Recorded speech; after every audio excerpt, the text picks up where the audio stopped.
the Uptown Poetry Slam at the Green Mill. He was also a founding member of the Bob Shakespeare Band and is also a member of the Pong Jam, a group that mixes poetry and music. They're going to start a run at the Wild Cherry at North in Milwaukee on April 20th. They'll be running from on Wednesdays from April 20th through May 25th. Is that right? May 11th? Well, we're going to do the free Wednesdays, and then we hope to be there every Wednesday. Well, good luck. He also performs on a CD. This CD is called By Someone's Good Graces. It also features Cindy Salach, Pat Smith, and Dean Hacker. We are very proud to welcome Mark Smith.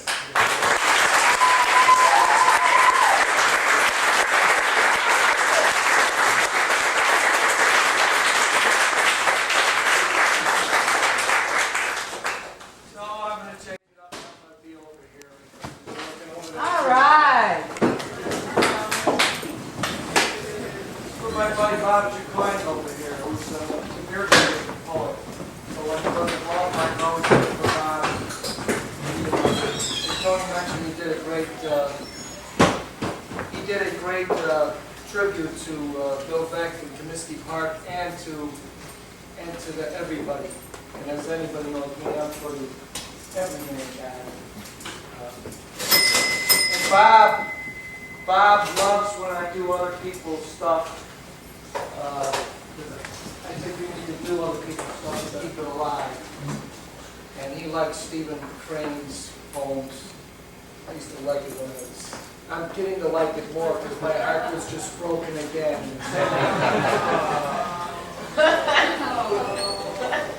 In the desert, I saw a man, a beast, naked, squatting on the ground and eating of his heart. I asked him, "Friend, is it good?" "No, it's bitter, very bitter. But I like it because it is bitter, and it is my heart."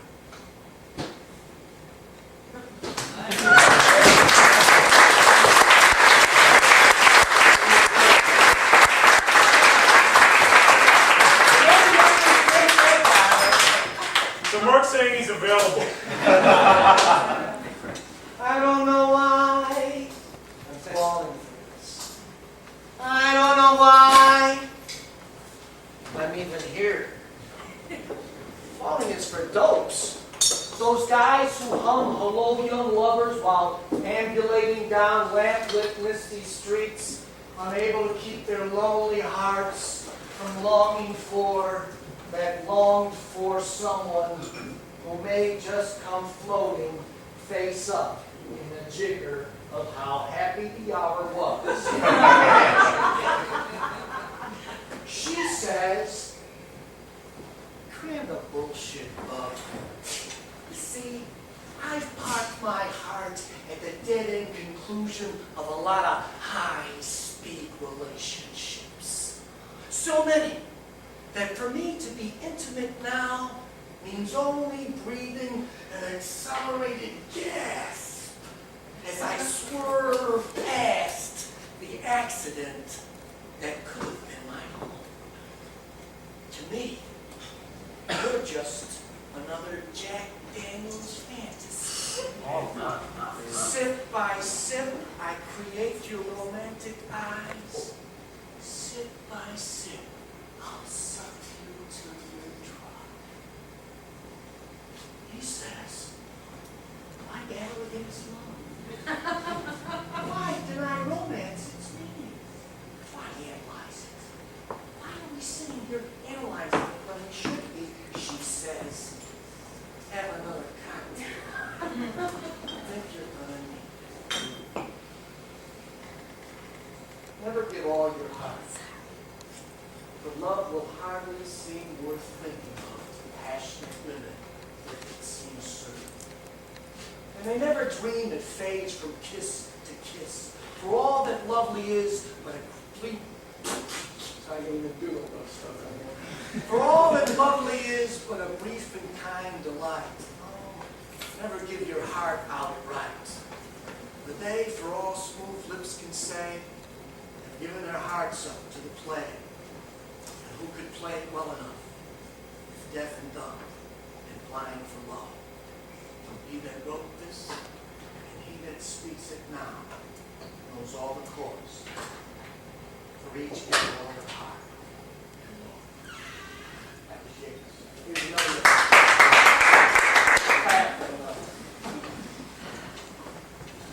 Here's another one. If I had the heavens embroidered cloths, wrought with golden and silver light, blue and the dim and the dark cross, night, light, half light. I would spread those cloths under your feet. But I, being poor, have only my dreams.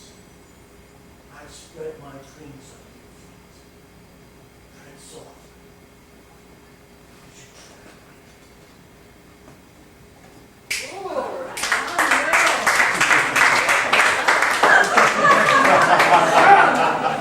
Love, I tried it. It didn't work. You're on a roll, dude. The pensive daddy-o, cool on the patio, stares at the silver moon blowing out wide.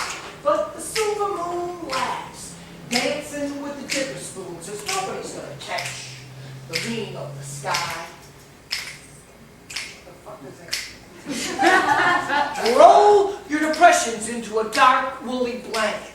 Take them to the river and let them slip right in.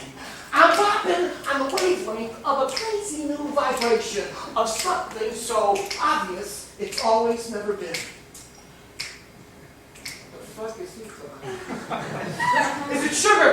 Is it cocaine? Is it a needle in your arm? Is it a haiku or a sonnet or a pleasant little farm? Can you taste it? Can you touch it? Does it make you seem to glow? Has it always been a part of your inner spinning soul?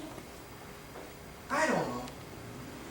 But the pensive daddy-o, cool on the patio, stares at the silver moon blowing out a why. But the silver moon laughs, dancing with the dipper spoon, says nobody's gonna catch. Nobody's gonna catch.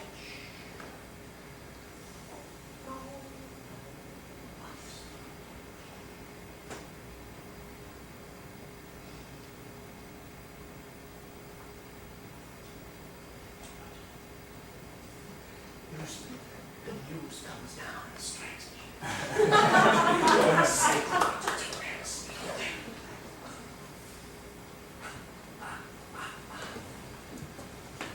I'm wearing my father's coat. He has died. I didn't like him, but I'm wearing his coat. I'm wearing the coat of my father who's dead.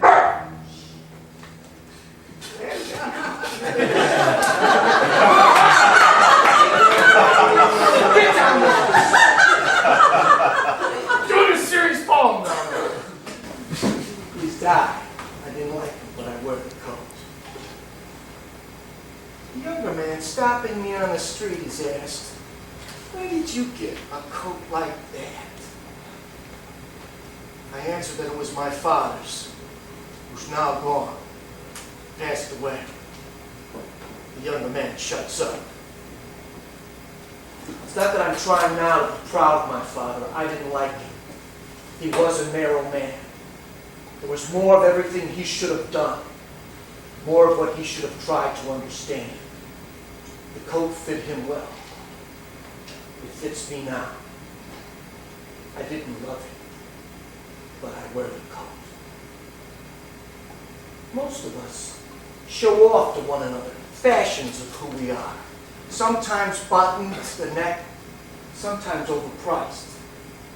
Sometimes surprising even ourselves in garments we would have never dreamed of wearing.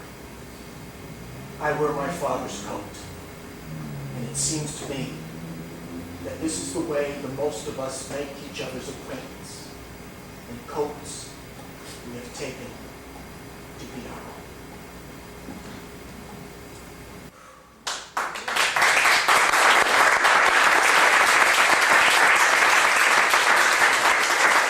Poet home on a rainy summer night after the slam is not a driving experience recommended by the Chicago Motor Club. No. It's more like paddling upstream in a windstorm on a planet other than your own, in a dream that loops endlessly around the relentlessly boring question of what is or what is not real poetry.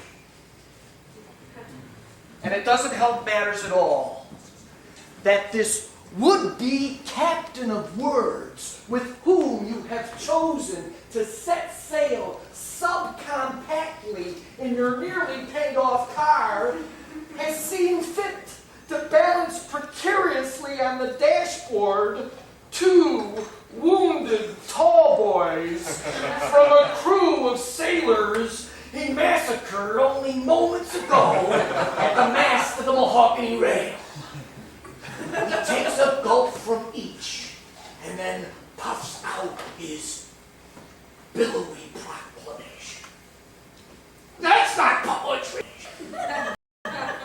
By and by, navigation proceeds through the seamy, rain-soaked uptown streets in accordance with abrupt directions belched out by this stylized Columbus of verse as he gasps for air between diatribes against the most malicious, malignant, malodorous, maudlin, malpracticing poet leech he has ever seen or heard, which is, of course, you, who is driving him home, so that he won't stumble into the gutter and perhaps drown, or worse for him, acquire tetanus and lockjaw, which would probably kill him anyway, not to be able to speak his verse freely, unencumbered by sense or sensitivity. And as you approach a destination you pray will be a spot he will recognize as his own, all of a sudden, notice his finger in the air, punctuating phantom exclamation points which hover ghostly near your nose. You are busy maneuvering down congested Broadway. Headlights, traffic signals, pedestrians. You mentioned that it might be more conducive to your common well-being if the finger pointing would stop. This transforms his finger into a fist, which he pounds against the dashboard, shaking the bodies, making your eyes jump from the road to the bottles to the fist to the face of this angry, alienated poet. And for a moment you see yourself, how many years ago, assailing some other older poet you did not really know, reproving him for proving himself false in your eyes, for not living up to your standards of real poetry. Your muscles relax. Your heartbeat slows. There's a breeze of goodness, gentleness about to waft out of your throat. Words of peace and understanding. When suddenly, a hand hits the horn. The horn on the steering wheel in front of you. It's not one of your hands. It's his hand, slamming down hard on the horn, honking. How can you condone this bullshit? That's not real poetry. Not one word I heard all evening was real poetry. You don't even know what a real poem is. You wouldn't know a real poem if it hit you in the face. No. Taking the angry poet home on a Sunday night after the slam is not a driving experience recommended by the Chicagoland.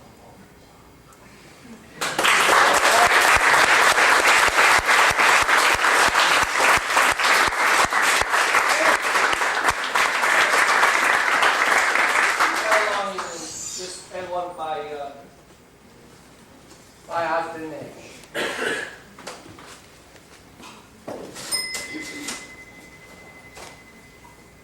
There's a knocking in the skull, an endless silent shout, something beating on the wall, and crying, "Let me out." That solitary prisoner will never hear reply. No comrade in all eternity can hear that frantic cry. No heart can feel the terror that haunts the monstrous dark. The light that filters through the chink. No other eye can mar. When flesh is linked with eager flesh and words run warm and full, I think that he is loneliest then. The captive in the skull. Caught in a mesh of living bane, a skull of padded bone, he loneliest is when he pretends that he is not alone. Oh, we free the incarcerated race of man, it's such a doom and dooms. Could only you unlock my skull, and I creep into you. Thank you.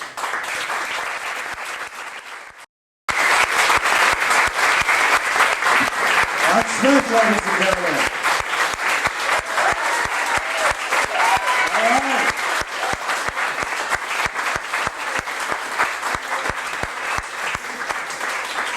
Long Jazz, starting April 20th. Hey, this one. Fine CD. What a CD. 10 bucks, but we'll take Mark. The CD is really good, by the way. One more. Ladies and gentlemen, I don't know if you realize this. One more? Mark?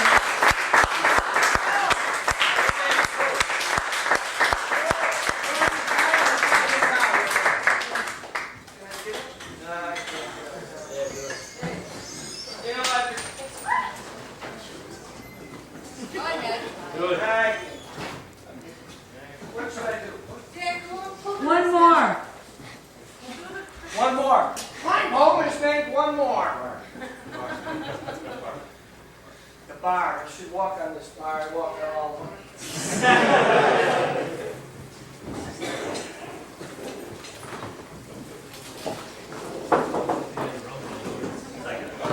Move your glasses, ladies and The gentlemen. pointers on bar edge. You always walk on this edge of the bar. I know.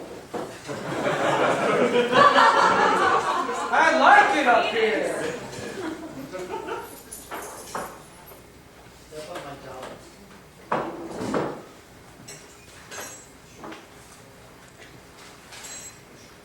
Ladies and boys and girls, watch at the center of the tent.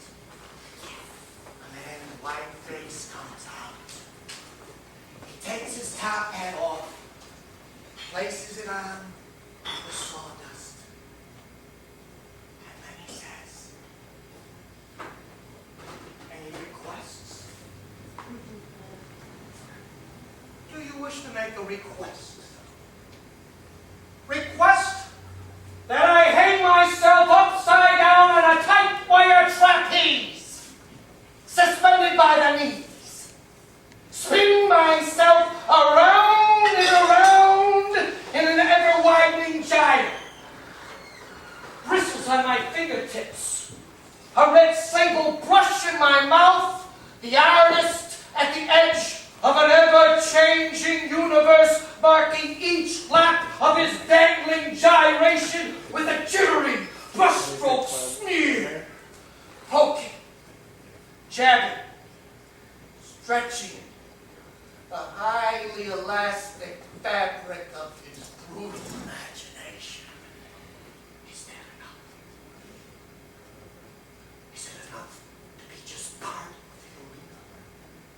A clown, a popcorn getter, an impatient grandmother and tattoo man, the trainer of bulky gray elephants swaying this way and that, moving through the shadows of every man's town. Ladies and gentlemen, boys and girls, it's my extreme pleasure to present to you the analytical manifestation of 1,000 unrelated dreams from 100 isolated towns, for 1 billion trillion dazzling stars, a universe grinning like an enormous pockmarked face, a shadow at the street corner.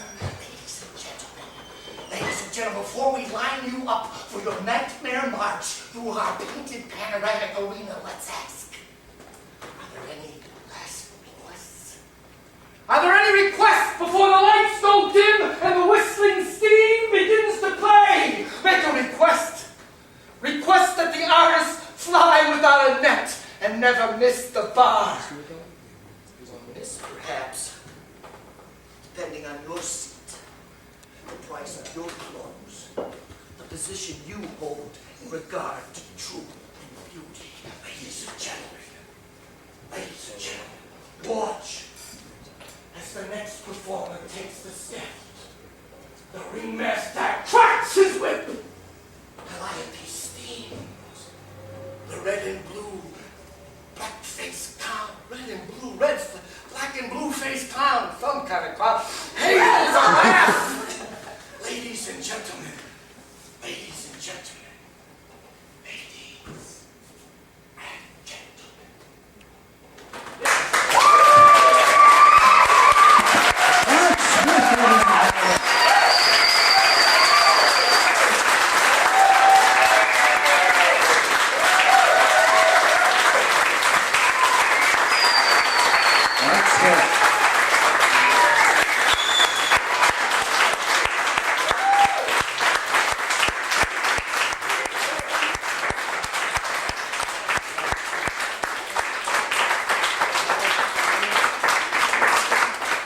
Well, folks, this has been one hell of an evening of poetry. It's just incredible.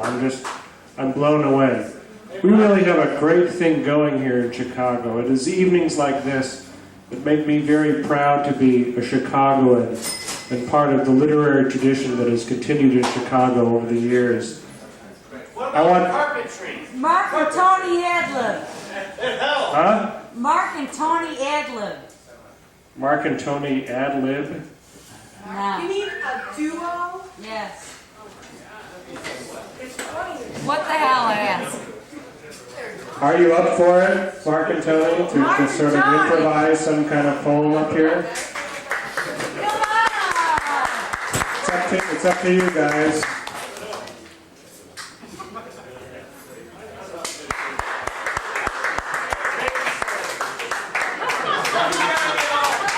Yeah, Tony has to get home. He is a he's a family man. Okay. Well, I'd like to thank you all for coming. We are here the first Monday of every month. Next month, on May 2nd, we will be featuring Example None and Lisa Buscani, who's a really great performer. So please come back. As I was saying, I'm really proud to be a Chicagoan. It's evenings like this that make me proud to be a Chicagoan. And I want to read something to you to close by Nelson Algren from Chicago City on the Make. The Potawatomis were much too square. They left nothing behind but their dirty river. While we shall leave for remembrance one rusty iron heart, the city's rusty heart, that holds both the hustler and the square, takes them both and holds them there for keeps and a single day. Thank you very much. Good night.